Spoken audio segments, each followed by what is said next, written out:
what is the difference between tafsir and contemplation, right? And this is a really important distinction that every Muslim should know.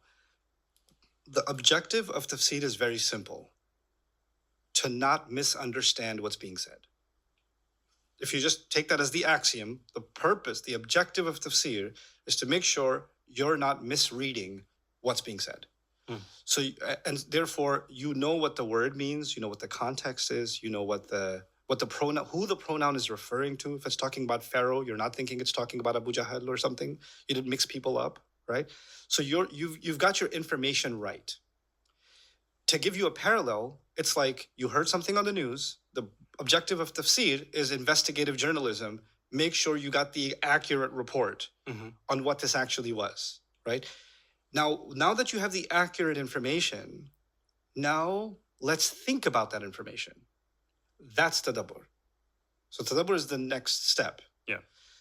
Now the problem with translation of Quran is sometimes the translations are missing elements of accuracy.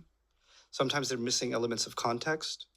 So your starting point information is sometimes lacking. Right? So now if as an average Muslim, I'm trying to contemplate the Quran on top of something that's already lacking, then I'm building an entire narrative on something that I may have not even understood properly to begin with, which can be very problematic. And that happens all the time. So the thing with our learning institutions was, let's make sure we teach our students proper tafsir. But then there was no discussion about how do you take tafsir and actually do what is supposed to be done, tadabbur. So the Quran, the Quran keeps talking about how it's clear, right? And why don't you understand? You could think of that as pointing us towards tafsir. And when it says, why don't you think deeply? Why don't you contemplate? Why don't they contemplate? Are their hearts locked? That's tadabbur.